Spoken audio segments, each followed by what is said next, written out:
राम राम दोस्तों, आपका स्वागत है मेरे चैनल पीसी पटेल सनातनी ब्लॉग में। तो चलिए दोस्तों, शुरू करते हैं आज की कहानी। नसीब का खेल। कई सालों पहले 3 दोस्त हुआ करते थे, दीपक, राजू और श्याम। ये तीनों दोस्तों के नाम थे। दीपक और राजू अच्छे खासे धनवान परिवार से ताल्लुक रखते थे। श्याम बेहद गरीब और साधारण परिवार का था।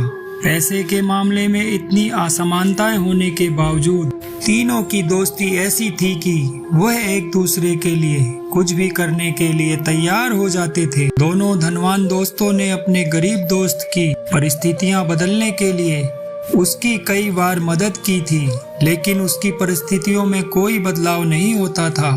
वो कहते हैं ना, समय से पहले और नसीब से ज्यादा किसी को कुछ नहीं मिलता। बस ऐसा ही कुछ श्याम के साथ होता था।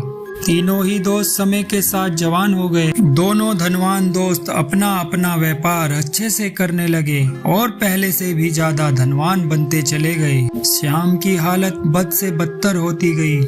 अपने दोस्त की बिगड़ती हुई हालत देखकर दीपक और राजू ने उसके लिए कुछ करने का फैसला किया। दोनों ने 100 सोने के सिक्के एक थैली में रखकर श्याम को देते हुए कहा, तुम इनसे कोई व्यापार शुरू करो और पैसे कमाओ और अपनी गरीबी दूर करो। श्याम ने उन 200 सिक्कों में से 5 सिक्के घर खर्च के लिए निकाले और बाकी के 195 सिक्के अपनी पगड़ी में बांधकर शहर की तरफ जाने लगा, ताकि वहां जाकर व्यापार के लिए कुछ जरूरी चीजें ले सके। वो गांव से कुछ दूर ही पहुंचा था कि आसमान से एक चील उड़ती हुई आई और उसकी पगड़ी उड़ाकर ले गई। श्याम ने उसका काफी पीछा किया, लेकिन चील इतनी ऊंची और तेज उड़ी कि उसको आखिरकार हार मानकर अपने घर लौटना पड़ा। कुछ दिन बीतने के बाद जब दीपक और राजू श्याम की हालत का जायजा लेने के लिए उसके घर गए, तो उन्हें श्याम की हालत में रत्ती भर का भी फर्क नजर नहीं आया।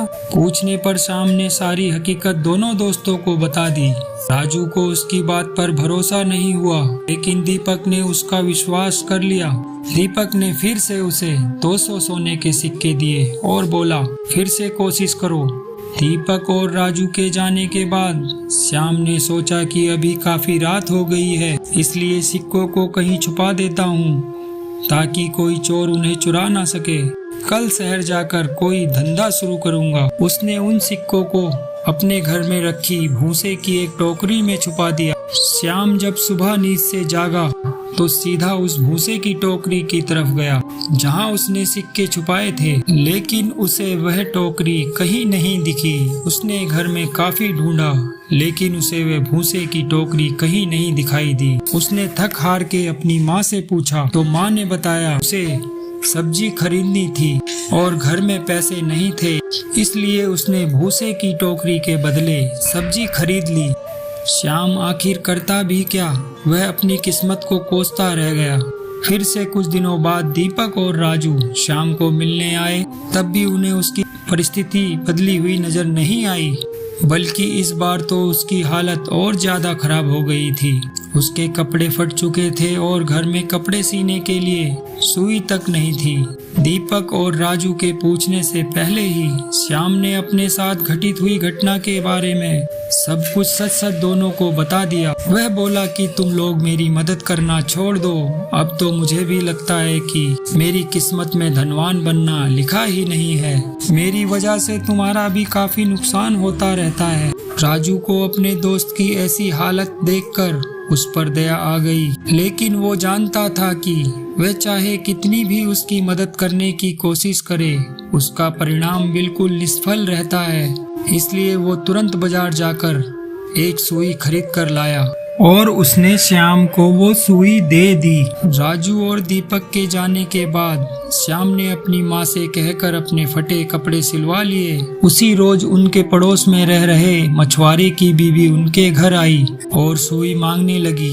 बोली, मेरे पति को मछलियाँ पकड़ने जाना है, लेकिन हमारे मछली पकड़ने का जाल कई जगह से फट चुका है। अगर आपके पास सुई है तो मेरी मदद कर दीजिए, इसके बदले में मैं आपको एक अच्छी सी मछली देकर जाऊंगी।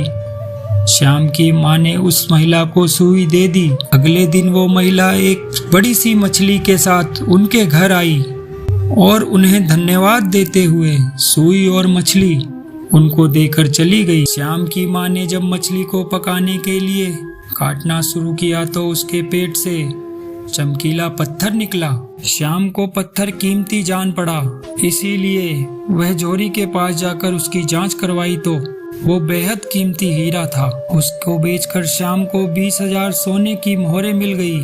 इतने सारे पैसे उसकी गरीबी दूर करने के लिए काफी थे। उन पैसों से उसने अपने लिए एक अच्छा सा घर खरीदा और काफी सारी खेती करने लायक जमीन और एक बगीचा भी खरीदा। साथ में कई सारी गाय भैंस खरीदी और दूध का व्यापार शुरू कर दिया।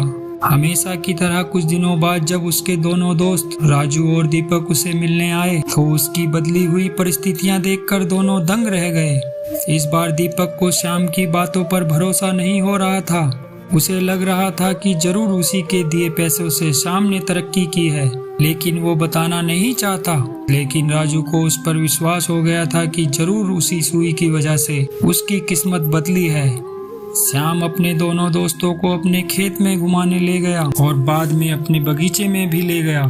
वहाँ पर कुछ बच्चे पहले से एक पेड़ पर चढ़कर फल तोड़ने की कोशिश कर रहे थे। बच्चे ने गलती से वहाँ पर एक पक्षी का घोंसला गिरा दिया जिसमें एक पगड़ी भी थी। उसे देखकर श्याम बोला, अरे ये तो मेरी पगड़ी है।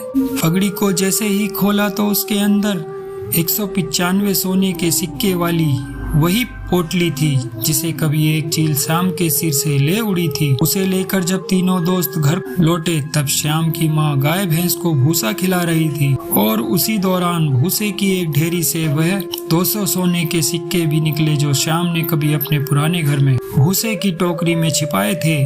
उसकी किस्मत कुछ ऐसा खेल खेल रही थी कि उसके हक की सारी चीजें और खुशियां उसके पास लौट कर आ रही थी।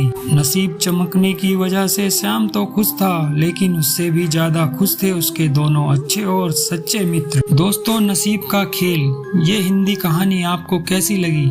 आप अपने विचार कमेंट बॉक्स में जरूर बताइएगा। ऐसी और मजेदार प्रेरक कहानी हर दिन पढ़ने व सुनने के लिए आप हमारे चैनल पीसी पटेल सनातनी व्लॉग को सब्सक्राइब करें। जय श्री राम दोस्तों।